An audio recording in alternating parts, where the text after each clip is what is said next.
Welcome everyone today to our session, and we'll be talking about one of the connectors today. The actual Power BI connector is what we'll be focusing on today.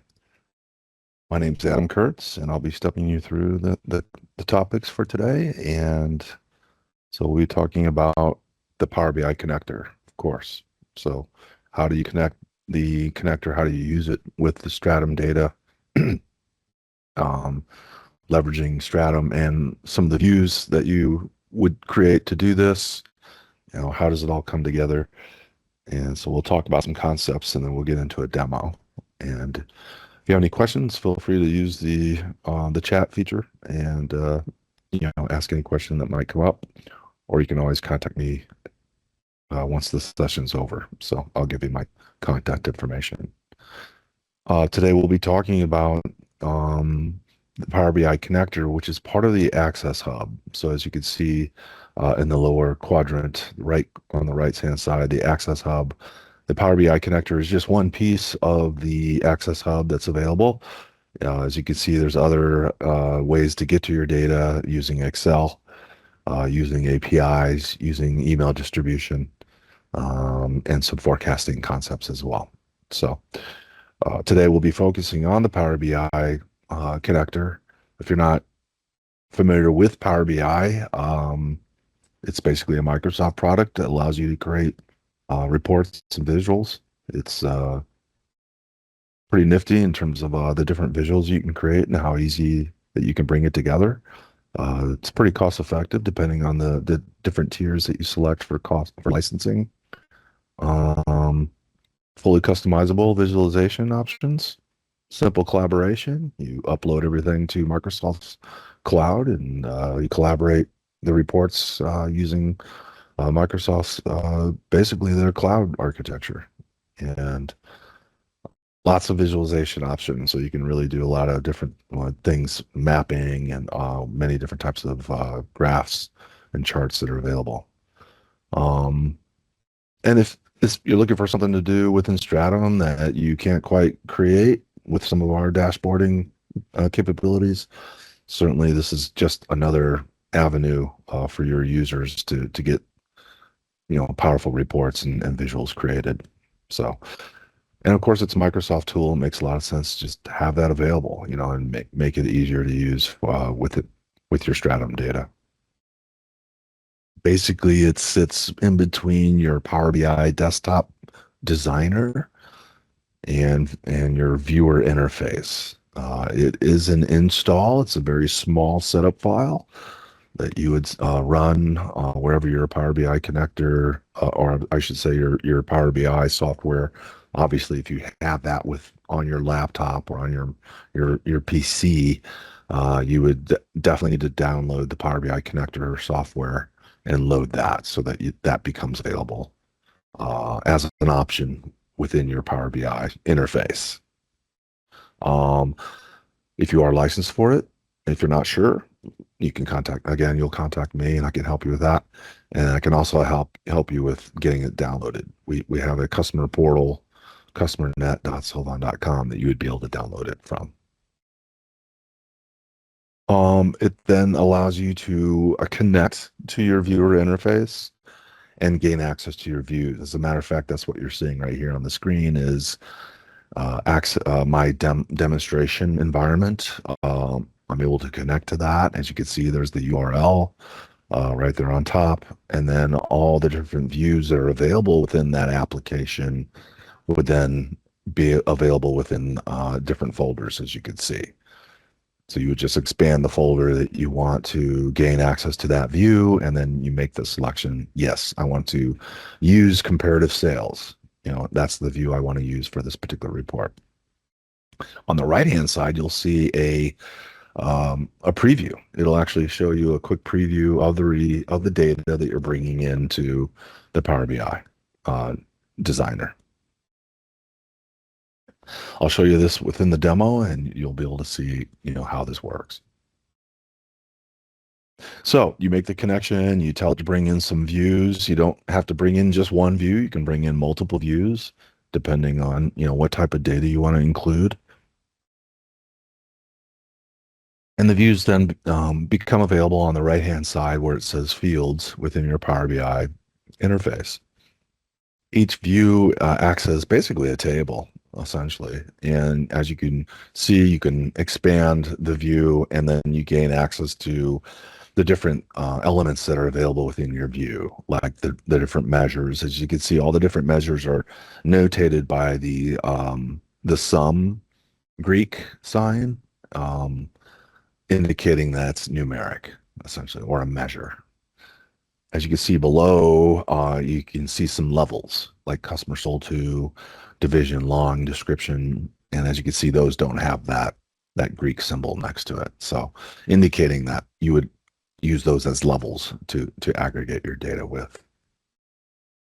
On the left-hand side, as you can see, are the visualizations. So we have multiple visualizations that are available within this particular example. This screenshot, we can see a heat map of all my different reps.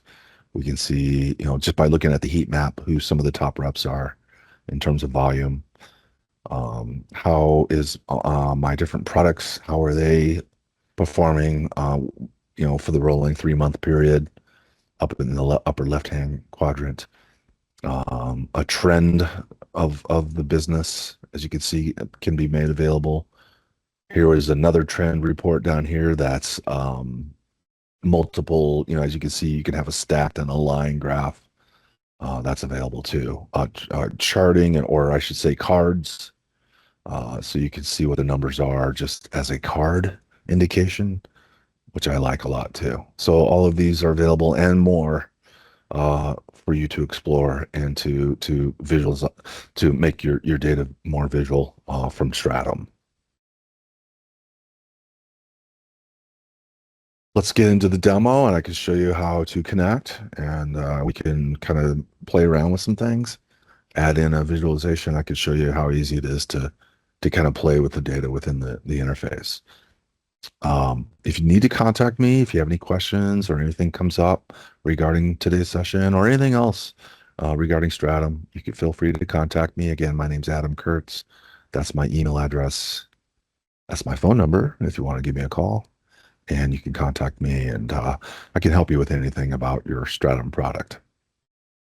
All right, without further delay, let's get into the demonstration, and we can get right into the Power BI interface, which I have available right here. So here's basically my example in its full glory. And as you can see, I've got different visualizations available. Here on the right-hand side, I can show you that I'm using a couple of views that are in the mix that I've already connected to and made available within my report.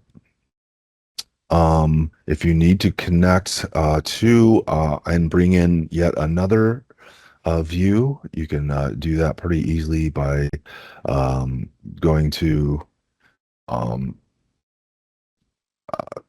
to connect. Oh gosh, here it is. So your ribbon up here, or your file menu, notice that there's a connect option there, common data sources that are available. So that's what you would delve into to bring in, as you can see, different types of just default data sources that are available. What you won't see in this default menu is the Stratum connector, so you would need to click on more to gain access to that. And then down here on other, if you select that, once you've installed the connector, you will then see the piece available to you to connect to. And that's your Sylvan Stratum views. So I connect to that.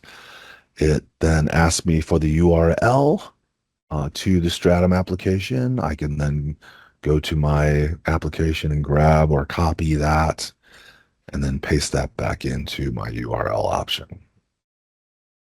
That then becomes available. I click OK.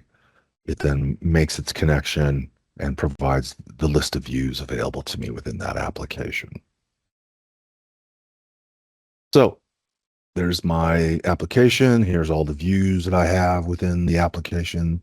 Lots of them, right? So there's a search function feature available that I can then go in and I tag all my views with PBI that I use for Power BI. And I can bring in any one of these. If I select the view, it'll then highlight and show me a preview of the different measures, the different levels that are available within the view, so I can have an idea of, what's within this view and do I need to bring it in? Is this what I'm looking for? And then if it is, great. You load it in, click on load, it then becomes available within your interface to make selections from. If not, just press cancel and select another view or go back in and do whatever you need to do to create your views and your visualizations. Once you bring it in, you can then start using the visualization or the views to build the visualizations. As you can see, I've already got some visualizations that are built. But this is, once you have the data within the Power BI, once the view's there, it's all Power BI at this point. So, if I want to make available some room here for like a pie chart, then I can very quickly just add in another visualization to my report. If I go in and say, maybe let's base this on my division and for maybe sales year to date, then very quickly I can then start populating my new visualization with the data from the view that I imported. And then that becomes part of my report. The Power BI is wonderful. Obviously, you can hover over things, get an idea of, what the numbers are. These are some of my top products for my rolling 3-year sales. I can then see kind of some of the runner-ups. I then highlight the Farm Fresh top product brand. I can see that Patrick here, Nicole, there's some of the top reps selling the item. I could see how the item has been moving, or I should say the brand has been moving throughout the year. We can see some of the numbers and the cards are reflected here. Everything being the fact that it's related, everything kind of, if I go back in and um, show everything year to date sales 4.27, but just for Farm Fresh, I can get an idea of what the sales are for just that brand. So Power BI does a great job of, visualization, right? Keeping all the visuals in sync, et cetera. Um, does a great job of all that. What it doesn't do a great job of is providing detail. For instance, if you want to see the sales for Patrick Hurley at the ship to level, well, I don't really have that available here. Or maybe if I want to see and drill to even invoice level detail, certainly that's some levels of detail that you may not want to bring into Power BI for performance purposes. So you can keep some of the detail outside and then drill into Stratum to get some of that detail. For instance, for Patrick Hurley here, I've got Patrick highlighted as one of my top reps. I can see year to date 1.02 million in sales, with the rolling 3-month sales of almost a half a mil. Current month, he's doing roughly over 100K. So, how do we see some more about Patrick? How do we can see that he is selling Farm Fresh, First Choice, or some of his top brands. Well, that's about it. That's all I get from this particular Power BI desktop or this report. Well, notice I do have a button here and you can put this button in any one of your Power BI reports, allowing you to drill to another view, to step outside of the dashboard and to gain access to the detail for Patrick. So I click on that. It then takes me back to Stratum. It then gives me the detail I'm looking for just Patrick. And it passes over Patrick's sales rep ID to ensure that the data I'm looking at is strictly filtered on Patrick. So that I can just focus on his numbers. And then I can go into the different levels. For instance, if I look at the products that he's selling, I can sort on year-to-date column in descending fashion, and I get, some data that, lots of rows of data, right? There's 74 rows of data here. If I maybe I can now add in more detail. So if I want to add in like ship to level detail, I can then bring that in as well.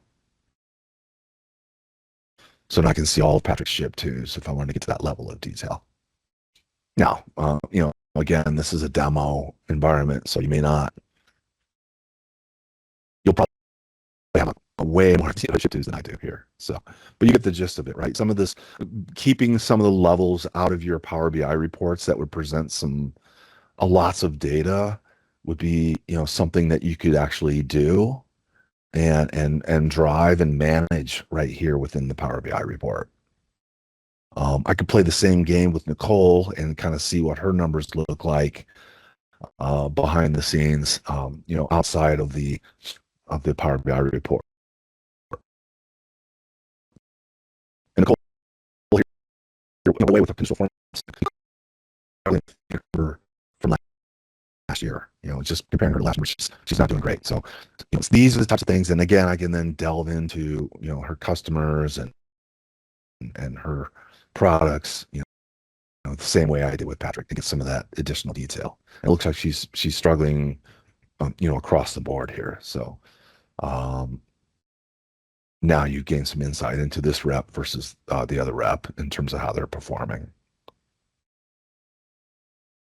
So yeah, that's the drill through button. That's something that, again, is available within the Power BI connector software. So this comes with uh, part of that setup file. This visual becomes available so that you can drill into details behind the dashboard and make that available. So we feel that that's a really important piece, so that you don't feel the need to bring in all of the entire data warehouse. Can keep a lot of that data behind so that the users can then just kind of tap into that and get the detail as needed. Once the report is finished and you're ready to publish it up to the cloud, as you can see, that's your collaboration. The Power BI interface will allow you then to publish it up to your workspace in your Microsoft Cloud, and then you can share it accordingly there. There's many different ways that you can share your report once it becomes available within the Microsoft Cloud. But again, that's all Microsoft related, and you can share it by URL. You can put it into a dashboard. There's different things that you can do to make that visualization or that report available to the users, of course. So different options are available for that. So that's the Power BI connector. As you can see, it's just basically a way for you to connect Power BI directly to your viewer interface, gain access to those views, and then start bringing the views in. If we wanted to, probably we'll give you a kind of a preview of what these views look like. There are some ground rules here that you might want to take note of when you build these views that you intend to bring into Power BI. Notice that my view has the levels that I want in the view, and you could see that I'm drilled into all my levels. So if I look at my report here, we can see all the levels have been drilled into. All my totals have been turned off, so there's no subtotaling or grand totals. So that's all been turned off. If I look at my measure headers, they're static. So there's no time range or anything that could change the text within my headers. And we have a document that covers this. So once you're ready to delve into some of this, we can keep, that comes as part of the setup file. And some of our online documentation goes through this as well. So, but these are the things you want to do when you create the view. You don't have to show all the rows. You can keep your paging on. Power BI will bring in all rows anyway, so it doesn't really matter. So this is what one of my views would look like in order to bring in clean data into the Power BI connector. So some ground rules to adhere to when you create the views that you anticipate using within Power BI. And as you can see, it's, having those levels available, making sure your totals and subtotals are turned off and that you have static headers on your measure columns. Those are the primary things that you want to look out for. So.